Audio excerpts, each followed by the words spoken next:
dengan ada hadisnya dan ada pilihan-pilihan tersendiri. Tayyib. Oh, ini agak beda ini. Apakah benar Ustadz pernah mengajak pertemuan tertutup dengan Ustadz-Ustadz dari Salafi? Dan apakah benar berita yang menyebutkan bahwa Ustadz akan ada pertemuan antara Ustadz dengan Asatidz Salaf yang difasilitasi Syekh dari Madinah? Tayyib, Masya Allah. Luar biasa, apa hubungannya dengan Quran Sunnah Solution? Apakah benar Ustadz mengajak pertemuan tertutup? Tidak benar. Saya selalu mengajak yang terbuka. Ya, jadi kalau ada datang silahkan, kami terbuka. Yang mengajak tertutup sebaliknya justru. Begitu saya ngundang terbuka, pengennya tertutup. Misal, contoh ya, sebentar. Kayaknya masih ada di HP saya. Karena di handphone kami ada semua. Ya, cuma biasanya kalau kami tuh nggak pernah buka, ini yang begini untuk apa gitu. Ini nggak ada pentingnya, nggak ada macam-macamnya. Cuma jadi rame-rame saja gitu kan. Ini nggak bermanfaat kalau yang seperti ini. Tapi kadang-kadang kita tuh tutup untuk jaga aib ya. Coba yang seperti ini kalau namakan ustadz-ustadz, coba cek sama ustadznya, betul nggak? Kalau ustadznya membenarkan, berarti ustadznya berdusta. Kalau ustadznya kemudian menyalahkan, berarti orang yang menyebarkan ini berdusta. Ya, setiap kami mengajak selalu terbuka, silahkan. Bahkan sampaikan. Kalau ada masukan saya salah, saya terima. Kemudian saya ralat begini. Ya, ada baiknya coba kita tunjukkan dulu, bertemu dulu dengan baik, kan? Bisa itu ada para ulama dulu begitu.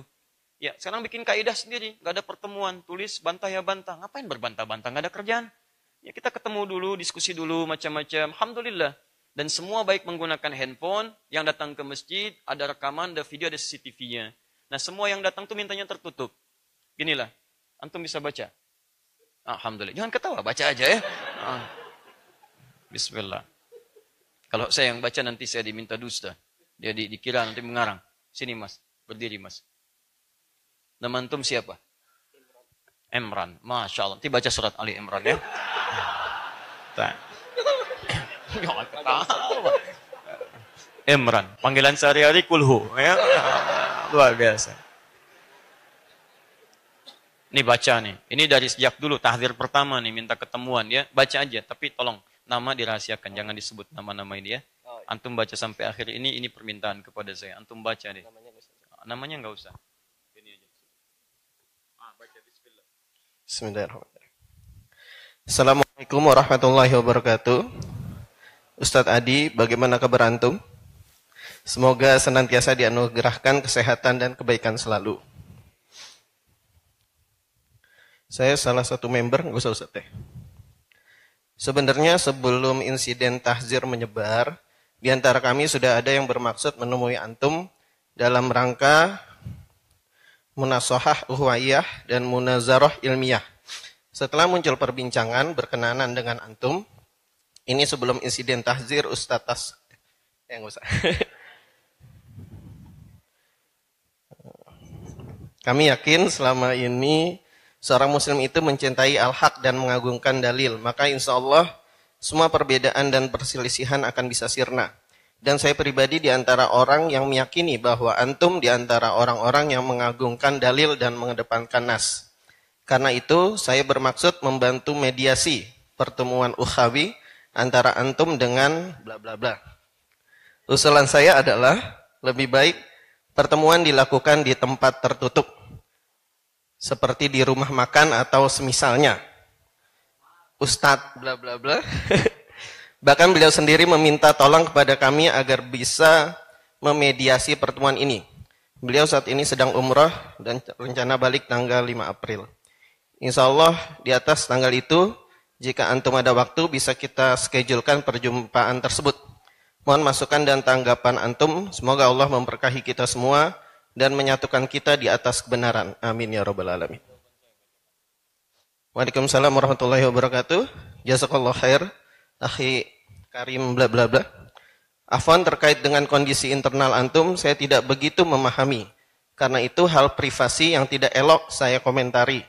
Adapun terkait pernyataan Ustadz bla bla bla, saya pribadi tidak merasa terbebani dan tidak memiliki masalah dengan beliau. Bilapun kemudian ada respon atau gejolak di kalangan umat, tentunya tugas beliau untuk menjelaskan, karena beliau yang memberi testimoni. Untuk silaturahmi kami sangat senang dan terbuka. Silahkan antum dapat berkunjung ke majelis kami di Majelis Al-Ihsan, PTM VJS Bekasi.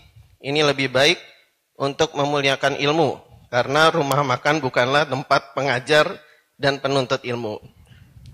Untuk waktu bisa menghubungi staf kami, Pak Roy, dan bila ada yang perlu kami siapkan untuk memudahkan sebetulnya enggak apa-apa kan Ustaz? Dan bila ada yang perlu kami siapkan untuk memudahkan perjalanan antum, jangan sungkan untuk mengabari. Demikian, jazakallah khair. Halo Imran, ya. Sudah. Jadi ya begitulah ya. Sebetulnya apa ya, hal-hal semacam ini nggak penting lah. Kalau ada yang begini sudahlah, antum tepikan saja. Tapi itu tidak benar, berita yang tidak benar. Saya selalu mengatakan siapapun boleh bertemu dimanapun. Jadi kalau hal-hal semacam ini yang tidak penting, baik kita tepikan saja. Sudah waktunya kita jangan buang-buang energi pada yang seperti inilah. Ini nggak penting. Tapi kadang-kadang kalau berita seperti ini menyebar dengan hal yang tidak tepat, kasihan orang-orang awam juga. Antum ngapain bikin isu nggak jelas kayak gini? Ustaz antum minta tertutup, antum bilang saya minta tertutup. Ya kan? Semua rekamannya ada di sini. Di handphone ini ada SMS-nya, di sini ada CCTV yang pernah datang, kami minta terbuka, dia minta bertemu 4 mata, rekamannya juga ada, videonya ada, bahkan polanya selalu sama dengan sebelum-sebelumnya. Saya jaga setiap yang kesini supaya aibnya tidak tersebar.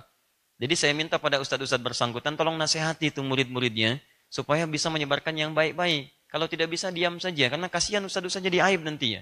Saya itu tidak buka, karena banyak kebaikan juga pada ustadz-ustadz bersangkutan. Dan antum bisa ambil ilmunya. Kalau kita sebarkan yang benarnya nanti, antum antipati, nanti kebaikannya nggak akan antum ambil. Kurang apa lagi saya? Saya tutup aib guru-guru antum sendiri buka keburukan-keburukan yang tidak harusnya antum buka. Nah, jadi kalau saya mau buka, gampang saja. Saya buka CCTV-nya, saya buka video-videonya, kan? Dan tidak harus untuk apa capek seperti itu. Ya, jadi biasanya begitu. Bahkan ada yang kesini kok nawarkan, Ustaz, saya jamin antum gak akan diganggu lagi. Atau asal antum ikut daurah aja. Daurahnya di Malang, ada syekh nanti akan datang ke sini, syekh Arab disebutkan si fulan. Saya bilang, mohon maaf Ustaz, saya itu gak paham. Saya itu gak pernah mencela orang, saya sedang jalan dilempari orang Ustaz. Terus saya tanya, saya gak marah. Ya kenapa saya dilempar? Kemudian tiba-tiba yang temannya ikut lempar. Datang antum, Ustaz kalau mau dilempar ikut daurah aja. Selesai yang ngelempar. Ya saya gak paham saya bilang kalimat itu. Ya jadi pada akhirnya, sudahlah Ustaz teruskan saja. Ya memang ada bagian divisi yang seperti itu, ya sudah. Ya jadi kalau saya nggak perpanjang lah, sudah selesai masalah-masalah seperti itu. Biasanya sama lah, polanya ujung-ujungnya ngajak daurah, ngajak pertemuan, ada ustaz dan sebagainya. Kami punya hubungan baik. Terakhir bahkan mau datang 10 syekh Saudi ke sini. Ya dipimpin oleh Syekh Sya'rani dan sebagainya. Kita punya hubungan baik-baik kok dengan para syekh. Nanti sebentar lagi saya mau ketemu dengan dubesnya juga, dengan beberapa ulamanya, dan kita mau bertemu di hari Al-Quran. Kita nggak ada masalah gitu kan. Jadi sudahlah, yang seperti ini sudah simpan. Kita bagaimana mau bersatu kalau ribut-ribut terus seperti ini? Ya, saya sudah tutup aib-aibnya dan saya tutup file itu, tapi saya pernah sampaikan pada Anda hati-hati. Hati-hati. Sekarang banyak di media sosial yang seringkali menghadirkan suasana yang negatif. Biasanya kalau orang ngajak persatuan, tiba-tiba muncul nahdzir, caranya gampang. Dia potong video, setelah dia potong video, ada bagian yang menyebarkan, yang ketiga nanti ada yang bagian pakai dalilnya, ya, yang keempatnya nanti ujung-ujung ngajak daurah, di bawah ustadznya dan sebagainya. Wasitnya dari dia juga gitu kan. Nah jadi nggak jelas lah yang seperti itu. Dan saya nggak suka demikian, untuk apa? Untuk apa? Kalau mau datang saja, mau dialog. Kalau baik kita sampaikan, kalau jelek kita tutup. Sepakat sampai sini? Dan buang-buang waktu, habis waktu kita tuh. Jadi bahas yang seperti ini. Sudah, ya. Jadi kalau ada yang begitu, hoax. Dan ingat, penyebar hoax itu sama dengan pembuatnya. Jadi kalau ini tadi yang menipu, menyebarkan berita dusta, terus antum sebarkan lagi, antum ikutan dustanya di situ. Dan di sini tidak ada dusta di antara kita, gitu kan? Ya begitulah akhirnya. Bismillah.